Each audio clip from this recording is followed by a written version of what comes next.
तो मालकानगिरी जिला बायापड़ा घाटी रे भूस्खलन जोगाजोगु विच्छिन्न है 18टी गाँ लगाण वर्षा जो मालकानगिरी जिले में पुणी दयनीय स्थिति। कुरकुंडा ब्लॉक नाकामामुड़ी पंचायत बायापड़ा घाटी रे बड़ धरणर भूस्खलन जो बाह्य जगत विच्छिन्न होती प्राय 18टी गाँवर बासिंदा। घाटीर तुम्बा पदर निकट में भूस्खलन होता बेले यातायात पई काठ पोल निर्माण करी विपदसंकुल अवस्था लोक मैंने अंचलवासी मैंने यातायात करुछंती।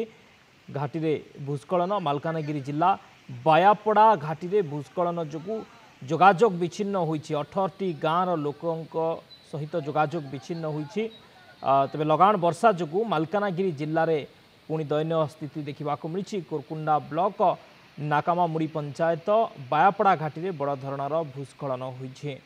अधिक आलोचना फोन लाइन जोड़ी होती माथिल रिपोर्टर ललित बेहरा। ललित कौन सूचना रोचे बर्तमान जो भाव में भूस्खलन प्राय 18टी गाँवर बासिंदा बर्तमान बाह्य जगत विच्छिन्न कौन सेठारे स्थिति रही केमती लोकों पाखक पहुँचुची प्रशासन? हाँ देखो शक्ति लगाण वर्षा जो मालकानगिरी स्थिति दयनीय अवस्था बर्तमान रही। लगाण वर्षा जो आम करकोंडा ब्लॉक बायापड़ा घाटी पुणी भूस्खलन देखा मिली। आउ जोगाजोग प्राय 18टी गाँ वर्तमान विच्छिन्न अवस्था रही।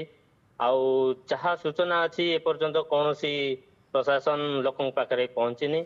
आउ यही भूस्खलन टी घाटी आम तुम्बा बंदर निकट में भूस्खलन होबार जहाँ सूचना रही है। शक्ति ओके केतोटी प्राय गाँ बाह्य जगत विच्छिन्न होती प्रभावित होती यही भूस्खलन जो जोगाजोग विच्छिन्न हेबार जहाँ सूचना अच्छी 18टी गाँ वर्तमान बाह्य जगत संपूर्ण भाव विच्छिन्न होबार लगी। लोके भूस्खलन हेबा जोगु यातायात करने से माने निजे निर्मित कर काठ पोल जहाँ ऊपर से माने यातायात कर पारछंती।